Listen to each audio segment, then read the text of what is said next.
Well, welcome in YouTube to our UFC Fight Night review. Going to be doing these pretty much every week for all the main fight nights and title fights and main events. So let's jump right into it, dog. I didn't watch all of it, but I definitely went back and watched all the highlights of all the fights, at least of the main card.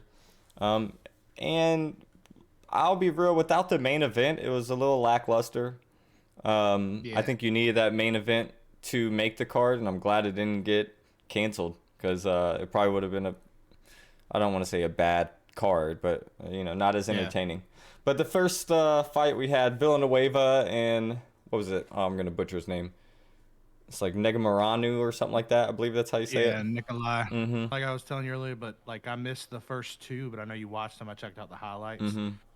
So what'd you think about the Nikolai, however you pronounce his name? I think it's Negamaranu. I believe that's how you pronounce it. Yeah, I would butcher that trying to say. Yeah. It sounds, you got to watch that when you're saying that word. For sure. And then Villanueva. Once again, yeah, if you look at the highlights, he kind of just pieced them up super quick. What, it was a minute and something into the first round. So, yeah, it was a super quick fight. The dude's 11-1. He'll probably keep going, still get main card fights. I don't know if he's probably not ranked, I don't think. But they'll probably start looking for him for some ranked fights. Oh, sure. Yeah, no, I mean, it was definitely impressive. Like I said, I just watched the highlight, which I guess the highlight for that. Yeah, you could watch the whole fight. Yeah. Yeah. But I didn't. I just watched the knockout. But looked good. Yeah, I mean, he finished him by just straight punches. There was, people thought he was going to be wrestling going into that fight, and he didn't have to at all, So then getting that Francesco fight and the Dwight Grant, what'd you think about that one? Grant's always an interesting fighter because he either goes in there and gets knocked out or knocks people out. That's usually how it goes for him. And I think he fought when we went, and I think actually both of these fights. No, maybe not Trinaldo. Maybe not. Yeah, maybe not him. But I think Grant fought at the UFC event we went to, and I think he lost. So to see him come back, I don't really know what to say about that fight. It split decision. So, the judges had it 29-27, 27-29, 29-27. So, just from the highlights, because I didn't watch the whole fight, I really couldn't tell you who won that fight. But if they say Grant had it, then sure. Or I'm sorry, Trinaldo had it. Yeah. No, yeah, I like I said, I only watched the highlights. Of course, it looked like a highlight reel for Trinaldo, but I was just looking at the stats from it. So both had 0 knockdowns. Trinaldo had 61 out of 101 total strikes, as opposed to 41 out of 145. Yep, I'm looking at that as well. Yeah, 36 out of 70 significant strikes, as opposed to 31 out of 133. So it looks like Grant was kind of swinging for the fences. Yep. 1 out of 3 takedown defense to 1-1 takedown defense. So it's like definitely one was. It seems like looking at these stats that Grant was very active, but Trinaldo was more accurate and just looked like he pieced him up from what I've seen from the highlights. Yeah. Again, I didn't watch the whole fight, so. Yeah, these next fights are the ones I actually started watching during. Exciting fight. I always like these featherweight fighters, right? The smaller weight classes. It's always exciting to watch because there's so much energy. If you look at the stat, just going off the stats, Alex looks, he got the submission in round 2. He was piecing him up pretty good for then. His total strikes were 54 for 72 and 46 for 64 for significant strikes. So, it looked like he was going to be winning the fight regardless. But if you watch the whole fight, Troy did have that knockdown, which, obviously didn't go his way. Yeah, he got that illegal knee thrown. But, he ate that shit and got back up. I did see Unlike other people. Yeah, he was commenting on it. He's like a bunch of, keyboard warriors or some shit don't know what they're talking about. Yeah, it's like, dude, we're just saying, he's fine. Yeah, we're just saying. Like, we're just happy. He's like, there's just like an epidemic of illegal knees being thrown or some shit. I agree. I don't know. I always like it when you see those spider monkey submissions. You know what I mean? He took his back and just like got him out. So I like seeing those. Well, I like it too because everything now is, you think about all the fight nights and everything. Most of them either knockout or decision. So it's fun when you actually see like a true submission. Yeah. Yeah, I feel like it's like even people that are wrestlers, like, and we'll get into the fight, but like Vettori, Mm-hmm. it's like he never even tried to really utilize No, that. I exactly. mean, I know he was Well, getting stopped. yeah, we'll get We'll into it. talk Yeah, about yeah. that, but yeah. So the next fight we had Clark versus Edwards. Mhm. I actually like both of these fighters. If you've watched both their fights, they're really interesting female fighters. Um, Edwards, if you rewatch the fight, she was the strikes were pretty comparative. If you look at total strikes, Clark was 54 for 74, throwing 73%. Edwards was 72 for 94, throwing 76%. Significant strikes, 18 for 27 for Clark, 30 for 48 for Edwards. It was literally just the takedowns. If you look at just what Yeah. happened there, she stopped. I guess she's 5 for 11 for her takedowns. But if your success rate is 50%, I think that's pretty good. 50% Yeah. takedown rate, like that's pretty good. So it just went her way. Not much else to say about the fight other than that. Once again, I love watching these female fighters because a Yeah. lot of them do go to the decision, and they're usually awesome fights to watch. Yeah. I mean, you could definitely tell. I mean, Edwards was extremely like really technical, Mm-hmm. and I enjoy that. But I don't think either of them that I watched have what it takes to make it against the elite women No. fighters. But they're still fun to watch. I mean, I guess it was kind of a boring fight, but you know, it was. So There had some interesting moments. someone who This is really the fight that I kind of came into. Oh, So really? I don't know. I like Clark as a guy who has a lot of traditional tattoos. You have some traditional tattoos as well. I love her tattoos, so it's always cool to see that. But I wanted to break down the because it was a unanimous decision. yeah, 30-27, 30-27, 29-28. So, everyone had Clark winning pretty much the entire fight. So, besides, it looks like one judge had a winning round. yeah, And then this is, we're getting to some of the fighters that I kind of know a little bit more. Not that to disrespect any of the fighters, but this was a crazy fight. I didn't. Did you watch the full fight? yes, Pretty interesting, right? Not like a lot of crazy action. If you look at the strikes, pretty pretty similar. But Dawson had the 3 takedowns over for 11, I guess, though. That's a lot mhm, of attempts to not get. But I don't know. Do you count those like little quick ones that you try, but don't, you're not really giving it all your effort? It's more to try and get the yeah, person off balance. I don't really know how much you go into that. yeah. I mean, I don't know. It's kind of hard too because if you look at sometimes it won't always make sense because like you can look at certain things and all because you want a round, it. I think it's like in my head, it's kind of like the Corey Sandhagen and Dillashaw fight, Sure. right? Everybody's like, look at Dillashaw's face. Well, yeah, he did all that in a round, and Mm-hmm. and I get that fight could have gone either way, but it's the same thing like there. Like if you're getting your takedowns all stopped in the first round, Yeah. right? And then round three, you start getting, it's different. So I look at it a little bit differently because you got to score those, Yep. round for round. And I think that I personally would have given it to Dawson. I agree. I would have given it to Dawson just for Um, he stayed pretty active.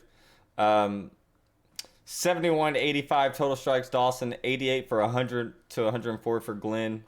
You know, 24-31 significant strikes. 28 out of 41 for Glenn, and then obviously the aforementioned takedowns. So, yeah, but yeah, Dawson now goes 17-1-1 and has a draw on his record.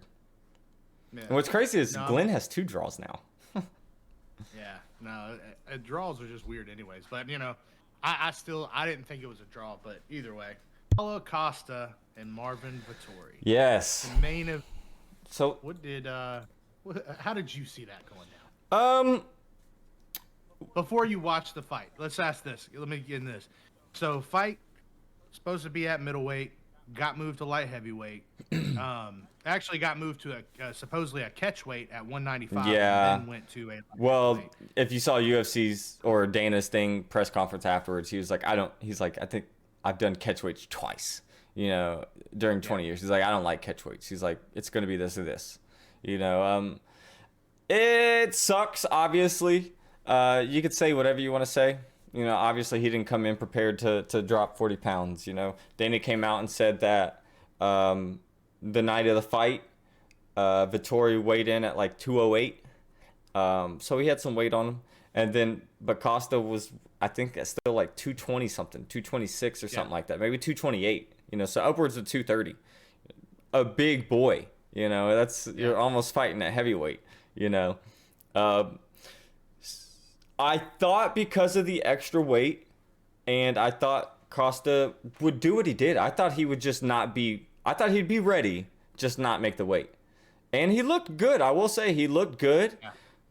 And then Vettori's credit, dude, he might have the best chin in the UFC right now. I don't know if there's anyone with a better chin. Listen, so getting into that fight, it happened exactly like how I thought it would. I thought Vettori would win, but I thought Costa would hit him with some shit. And the problem with Costa is he's not really a volume striker. He's just a power puncher. Mm-hmm.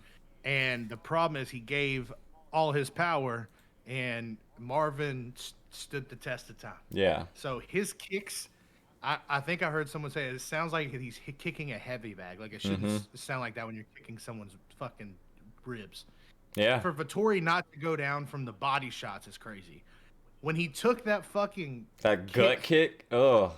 No, not the gut kick. That was bad. I'm talking about the head kick. Oh, yeah. The bottom part of Costa's shin just landed perfectly behind his ear.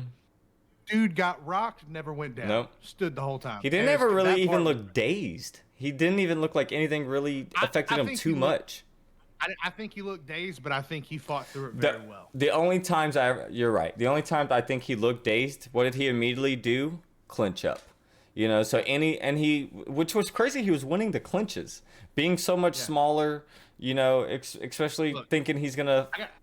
Yeah, but in his defense, one, he is an amazing wrestler, but two, Costa in those clinches though, when he would get out of them and he would throw body shots, that body hook.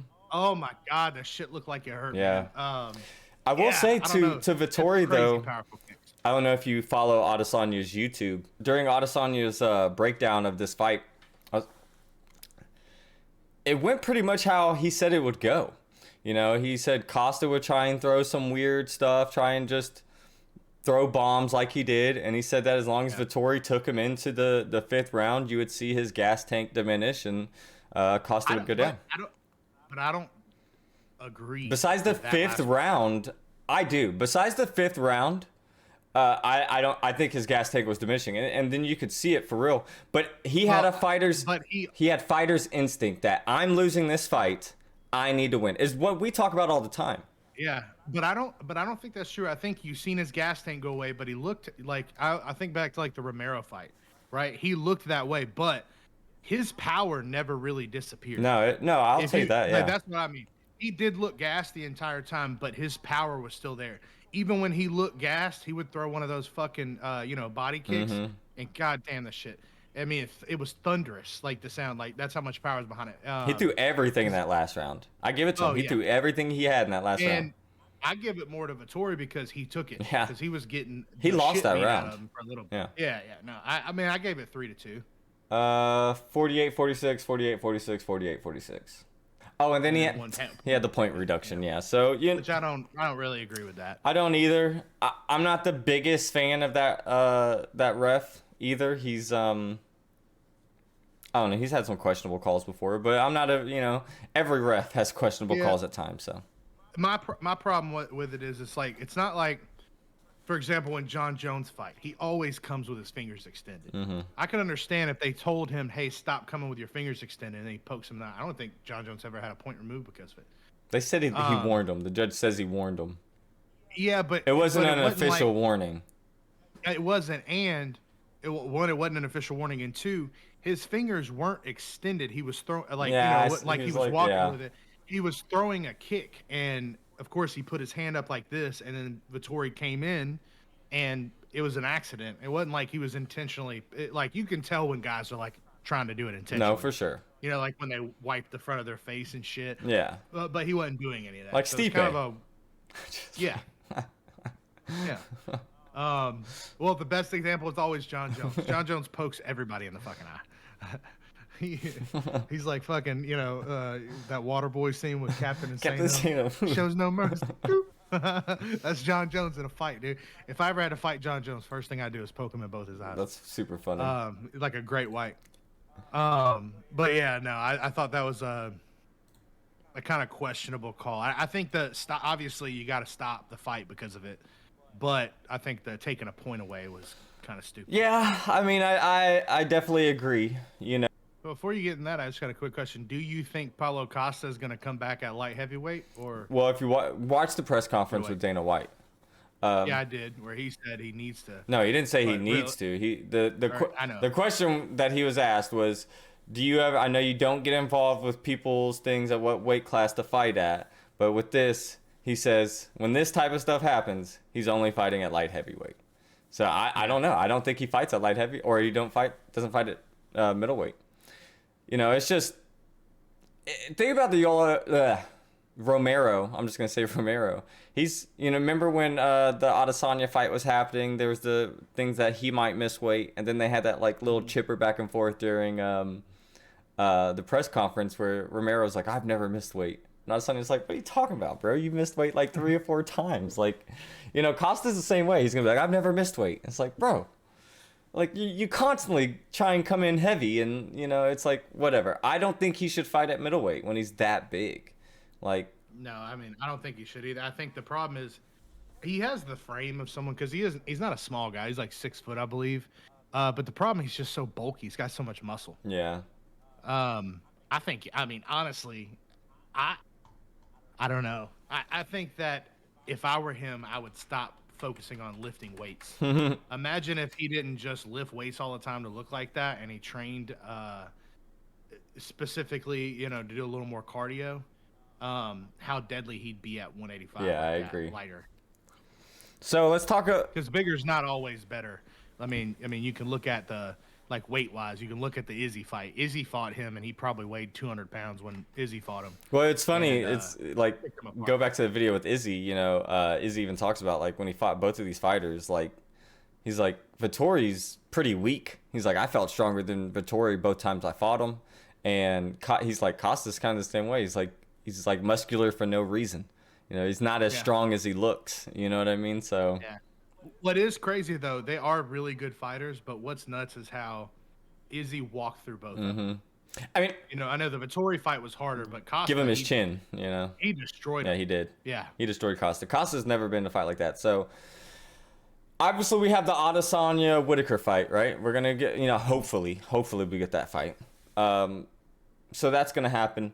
We're not going to see Costa. Costa was number 2. I don't even think, you know, he'll drop. And they may remove him. I don't know. It depends on how this contract thing goes. But yeah, we got Brunson versus Jared Cannonier. I think that's how you say his name. I don't really know. I can't. Cannonier.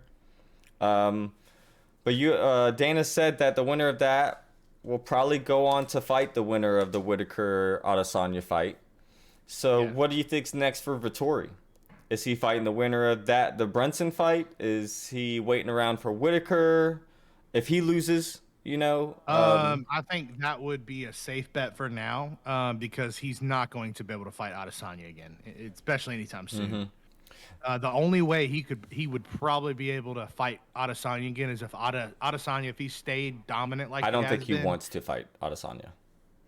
No, but I mean, he wants the belt. But my point, like, I'm just saying, if Adesanya keeps dominating and Adesanya keeps that belt, which I believe he probably will, Vettori would have to go on a really good win streak again. And he would probably have to beat Whitaker. I think he's 1 or 2 fights away.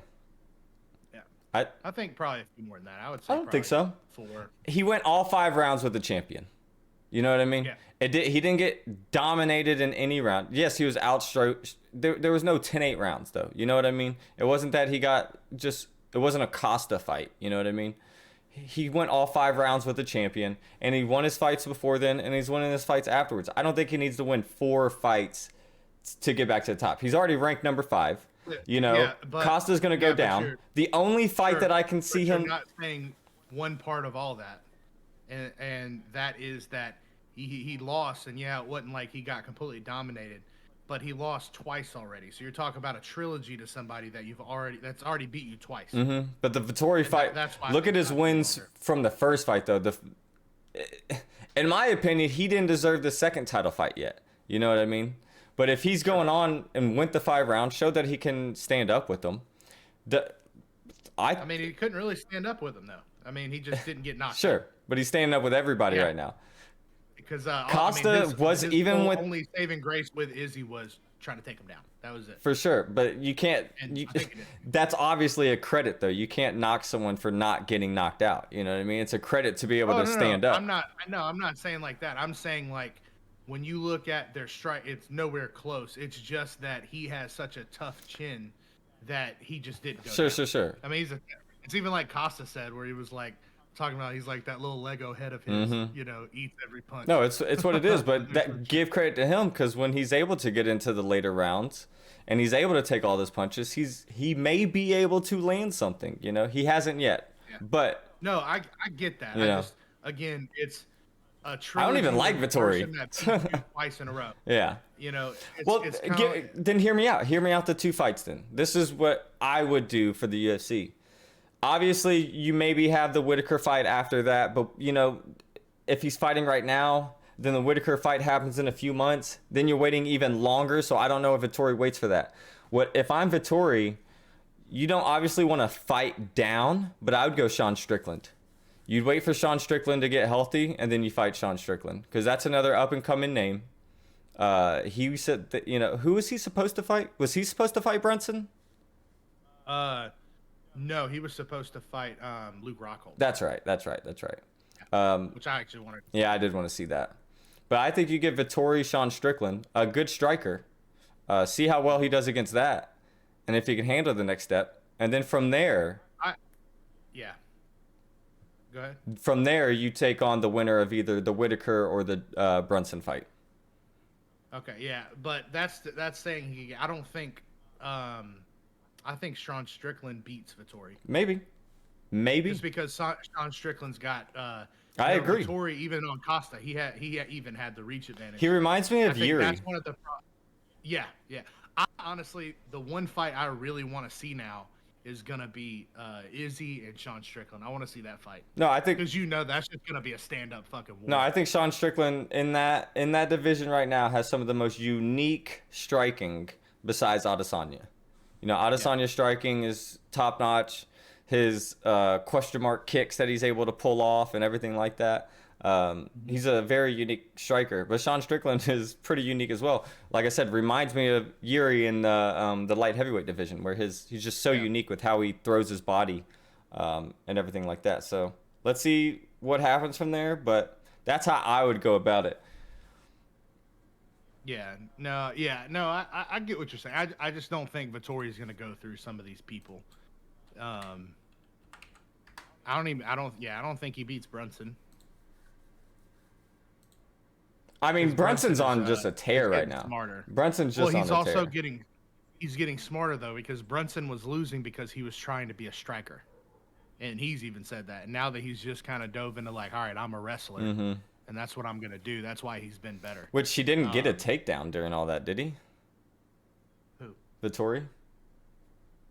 No, I don't think so. No, because only actual takedown, I believe, was actually Paulo Costa.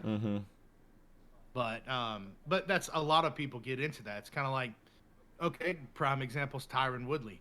Tyron Woodley found out that he had a fucking strong right hand, and that was his downfall. Yeah, that's very true. His best trait was his fucking wrestling, and he stopped doing it. And it's like guys like that. So Brunson's actually smart enough to where he went back and like, this is where my strong suit is. I'm not an amazing puncher. He's good enough to stand on the feet long enough to get that takedown. And I think that's Marvin Vettori could do the same thing, but I think Marvin Vettori is a better striker, but I still don't believe he'd beat Brunson.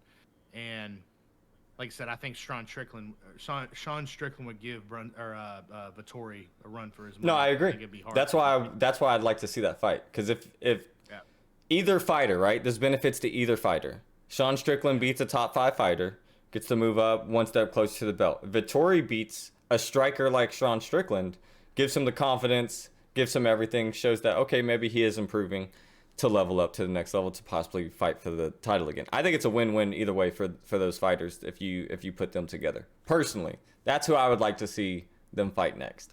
But let's just get into because we got a couple exciting main events coming up with 267 and 268 back to back, pretty much week after week. 5 title fights within 2 weeks. The next one's coming up this Saturday. We have Jan, light heavyweight fight between Jan and Teixeira. Bantamweight fight. This is for the interim belt.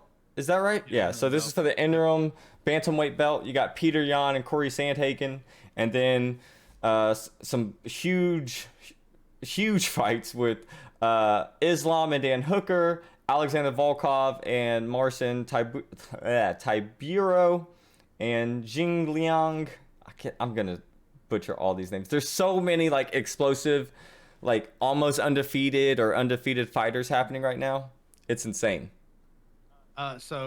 Shemaev, every time I see his name now, all I can think about like Colby Covington calling him cum shot. I thought it's probably the most clever thing Colby Covington's actually nickname he's came up with. But anyway, I'm excited to see him, to see if he can live up to the hype that because he was on that crazy hype train where he was fighting every couple weeks. Yeah. And so let's go through all of them. People. Let's we'll talk about our quick. Okay. I think it's Enclave or Enclave, however you pronounce it. I forget. I think he wins. I agree. He's being trained up by Khabib. He looks very good. Mm-hmm. We'll see. I want Shemaev to win. Going up to the Jay Liang fight. I think he wins. I want Shemaev to win. I think he does, but I want him to win just because he was very exciting, because he was kind of like he's a very dominant guy, but he's a really good striker. Yeah, I agree. And I like dominant strikers. Yeah, I agree.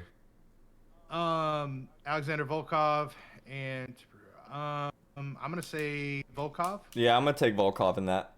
For that fight.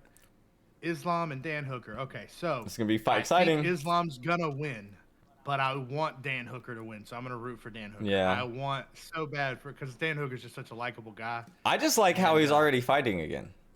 He didn't give a fuck. And also he's been away from his family that whole time because he can't go through their strict quarantine policy. I think that's why he took the fight just so quickly or whatever, because if he's gonna be out, he'll be out. Might as well get 2 paychecks before he goes back home or whatever. And then he doesn't have to fight for a while, right? But that good on him for taking a beating and then getting right back in there and fighting again. He's apparently moving or talking about moving. I would. Adesanya moved. That's why. Well, Adesanya's moving because I wouldn't be surprised. Yeah, I wouldn't be surprised if Alexander moves. And Dan Hooker is and them are real close, and he's talking about moving now, and basically he's probably gonna follow Adesanya whatever gym he goes to. But I wouldn't be surprised if Adesanya just starts his own. But yeah, we got the first title fight happening. This is going to be interesting because, in my opinion, this is what we originally should have seen. Obviously, Aljamain got the rear naked choke against Sandhagen, but Sandhagen, I think, was winning that fight beforehand. But you get caught, you get caught. Sandhagen won, but I will say I think you do that fight 5 times, that's the only time Sandhagen wins. What against Sterling? The opposite. I meant Sterling. Yeah, I agree. That fight 5 times, Sterling is only going to win. I agree. That's what I meant. I agree. But it is the fight that should have happened. I don't know. It's a hard one. This is hard. Sandhagen is so fucking big. So good. For that weight class. He's so long, dude. And because I think he's 5'11", and all these guys are 5. How tall is Peter Yan? 5'6" or 5'6" it says. Yeah. 5'6". I don't know if that equivalates, but yeah, I just think that it's gonna be tough for him, but I do think Peter Yan will pull it through. I want him to win. I think it would be the biggest disservice to have Aljamain not fight Peter Yan. And that's why I don't want Peter Yan to lose. So I'm gonna give you my honest opinion on how this plays out. I really like Corey as a fighter. I like Jan as a fighter too. I think he's a great champion, and I think he got robbed. Honestly, he threw an illegal knee, but I think he got robbed. I would like to see Corey go onward, just because I think it'd be fun. I'd like to see a Dillashaw #2 fight, and then you're almost guaranteed to see that if Sandhagen goes on, because he's gonna beat Sterling. You know what I mean? Yeah. But here's my opinion on that. Right? If Peter Yan wins, I think you see more ducking from Aljamain. if Corey Sandhagen wins, I think because he beat him, he has enough confidence to go in and take the fight right away. I don't think that too much ducking can happen. Oh no, it's done. Dana said it's done. No, that's what I'm saying. I wholeheartedly believe that Dana will just strip him of the title, and then they'll do like a vacant title event. But yeah, if he was smart, he'd just fight him. You know, even if you lose, at least you got to be champion, and then you can get respect back. Because it was a legal knee, but a lot of people have lost respect for him because how he's acted since that illegal knee. Peter Yan has said some dumb things as well. Sure. I think that's some of that's lost in translation, you know. But my thing is, fight him. If you lose, you give it your all, and if you lose, that's fine. You lost, and then I think that still saves face more than ducking him so you can hold on to the title. It doesn't make sense. No, I agree. Because let's be real. I mean, a lot of people are gonna duck harder fights just because it doesn't make sense. But when you win like that, you can't get around it. And yeah, I mean, he's just got to do it. And I think all the fans are upset about it. Obviously the owners are upset about it. You know, Dana's not happy. No. Just fucking do the fight, get it over with, and move on. If you really think you're the greatest in the world, you know, he doesn't. You're gonna lose eventually. everybody loses eventually. The longer they keep fighting, you're gonna lose. You know. Yeah, exactly. So there's nothing wrong being losing to the champion or the guy that was the champion that really should be, you know, if you're a paper champion. So, yeah, just fight him. But that's why I don't want that to be denied, because I think that if Sandhagen does win and then he fights for the title, if Sandhagen loses, whatever, Yan will never probably fight Sterling again. Sterling's not going to fight Yan. No, he wouldn't. The only way he fights Yan is if Yan is challenging for the belt. Yeah. No, I agree. But how awesome would it be to see a Sandhagen number 2? I think it'd be pretty cool. Or Sandhagen Dillashaw number 2. I think it'd be pretty cool. It would be. I mean, I think that's gonna eventually happen anyways. Because I think that even if he doesn't, Sandhagen. Yeah, I think so. Because Sandhagen, like, let's say Dillashaw fights Yan. Like, so let's say Yan beats Sandhagen, and beats him better than Dillashaw did, right? Which you could have given that fight either way. Exactly, that's what I mean. So let's say Yan beats him in a stronger fashion, by decision, knockout, whatever. As long if it's a not a split decision or what have you. Yan goes and beats Sterling. So now Yan is the champion. Dillashaw's gonna fight him, and I think Dillashaw stands a good chance to beat Peter Yan. If that happens, guaranteed Dillashaw will fight Sandhagen again. Because it was such an even match, and it doesn't matter what happens with Yan. If he can beat Yan after Yan beat him, and Sandhagen, a lot of people gave him that fight, I believe that it'll happen. That's more of a fan service type deal. Like, you can't not do that fight again if Dillashaw were to obtain that championship. I agree. All right, so going to the last one, we have John versus Glover, Teixeira. Who do you got winning? And also vice versa. Even, by the way, if Sandhagen becomes the champion, it still makes sense for them to fight again because he beat the guy. No, yeah, 100%. No, that's why I think either way they'll probably end up fighting. Yeah, I think you're right. They should. But go on. Yeah, who do you got in that last fight? I personally think I like Teixeira. Don't get me wrong. He's always been cool to fight. He looks like he's 80, but he's just out there just throwing bombs.